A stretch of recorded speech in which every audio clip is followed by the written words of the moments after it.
Olá, eu sou Everson Corrêa, bem-vindo ao Santa Pua, seu podcast para acelerar as suas vendas. Eu tinha dito essa semana que essa seria a semana do storytelling aqui nos canais. Então, tanto no podcast, no meu LinkedIn, quanto no Instagram do Santa Pua, a gente só falou de storytelling. E por que isso? Porque storytelling é uma ferramenta muito poderosa para humanizar a relação com o cliente, humanizar a sua marca e se conectar com a pessoa que está negociando contigo. Mesmo nas negociações B2B, que é o que eu sei fazer, que é a minha especialidade, do outro lado tem uma pessoa e pessoas compram de pessoas. Uma empresa não compra de outra empresa. Então, humanizar a tua marca vai te ajudar. E aí, no último episódio, eu conceituei um pouco do storytelling, trouxe alguns cases de sucesso, inclusive eu compartilhei 3 cases bem legais lá no LinkedIn, dá uma corrida lá que você vai curtir. E agora agora o objetivo desse episódio é trazer 3 dicas para que você consiga contar uma boa história. Então vamos lá. Primeira dica, crie uma estrutura. Parece uma dica boba, parece uma dica simples, mas ela é mais difícil de colocar em prática do que parece.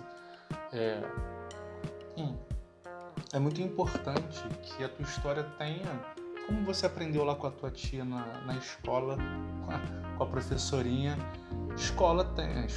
Uma história ela tem que ter início, meio e fim. Então é muito importante que você crie essa estrutura na história para que ela faça sentido, para que ela tenha uma lógica. Então, por exemplo, como eu utilizo o storytelling como ferramenta, como eu uso no meu dia a dia? Eu gosto muito de contar case de sucesso com storytelling. Então, o que eu faço, o início normalmente é contextualizando, explicando quais eram os problemas que o cliente enfrentava, como ele chegou até a gente, o tipo de problema que acontecia, quais eram as consequências que ele percebia.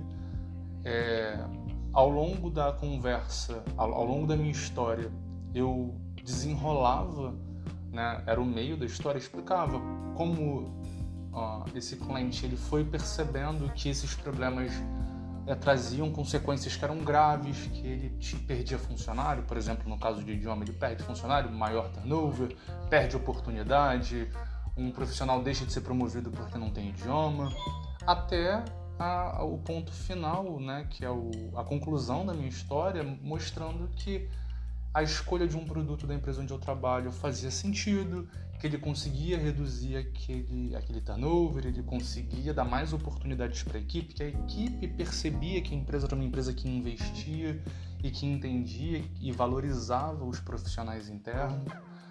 Então eu criava uma sequência lógica de o cliente ele percebe que tem um problema até a conclusão que é a escolha da minha ferramenta, ou a escolha do meu produto, do meu serviço.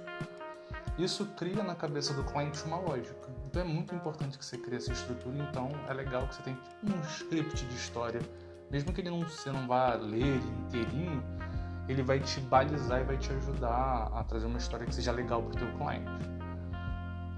A segunda dica é, traga emoção. Poucas coisas são mais chatas do que uma história sem emoção, que você fala assim, sem perceber, que tá falando de um jeito devagarzinho, muito chatinho. Então você precisa colocar emoção, e a emoção vai estar no tom da voz, vai estar nas pausas, na percepção. É legal, tem o clímax, como num filme, o clímax, quando o cliente percebe, num caso de um case, por exemplo, onde o cliente percebe que ele precisa investir exatamente no serviço que você vende. Isso é importante. Então você precisa trazer emoção porque, de novo, pessoas compram de pessoas e comprar é uma decisão emotiva, não é uma decisão racional. Pode pensar em qualquer coisa que você comprou, você vai chegar à conclusão de que a sua compra foi uma decisão emotiva, não uma decisão racional. É lógico que tem pitadas de racionalidade, mas a emoção é que vai fazer e vai trazer a decisão da compra.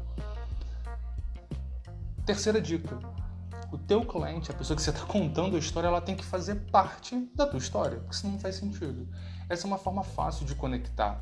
Por isso que normalmente quando eu vou contar um case de sucesso, eu utilizo algum cliente da minha carteira que seja mais ou menos parecido com a pessoa que eu estou conversando, seja do mesmo segmento ou que tem o mesmo tipo de problema, ou que tenha mais ou menos o mesmo tamanho.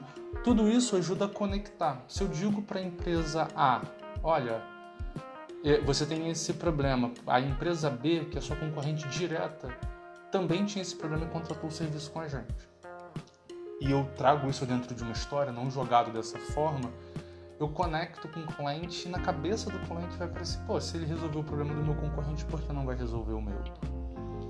Então isso é muito importante. É legal, talvez essa seja uma quarta dica, eu não sei se eu disse quantas dicas seriam, mas uma quarta dica que eu acho que é fundamental, é entender se a tua história vai bater no coração do teu cliente e ele vai se enxergar lá.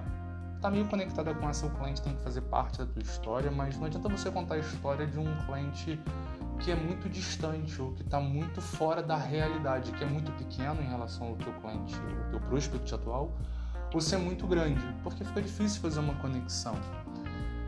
Uma quinta dica seria, Everson, eu não tenho um produto renomado, eu não tenho grandes clientes, talvez eu não tenha cliente nenhum. Cara, conta a tua história. Diga por que você decidiu prestar esse serviço, porque você deve ter tido algum motivo para prestar esse serviço.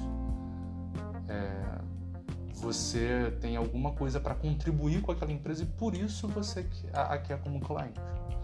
Então é importante que você adapte a tua história, nem sempre vai dar para fazer de produto, às vezes a história da empresa é muito poderosa, é muito forte, especialmente se a sua marca for grande. Se a sua marca for muito pequena, também pode ser uma ferramenta muito poderosa, às vezes mais do que o produto.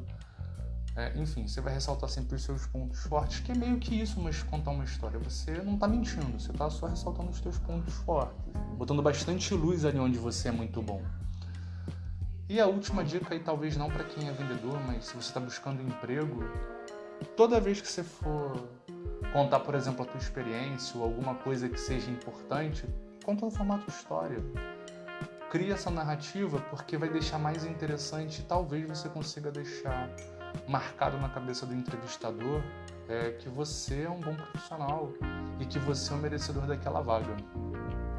Essa é uma coisa que é bacana, e aí, mais finalizando essa questão de dica, mais pensando, Everson, mas eu vou contar histórias, essas histórias é uma certeza de que eu vou vender?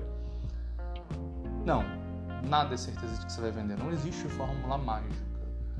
O que você precisa é aumentar a tua possibilidade de vender ou de ser contratado. E a realidade é que qual é o objetivo de contar uma história? Ou qual é o objetivo de uma prospecção? Como é que você seta os teus objetivos? Isso é muito importante. Então, o que eu penso é o seguinte, quando você vai contar uma história, quando você cria uma narrativa, o teu objetivo principal não é vender. O teu objetivo principal é transmitir uma mensagem. É conseguir fazer o cliente se colocar em alguma situação. Quando você consegue fazer isso, você potencializa a tua chance de conseguir fazer negócio. Você consegue se deixar marcado na cabeça do cliente. Isso é o mais importante. Beleza? Espero que vocês tenham gostado e até a próxima. Abraço.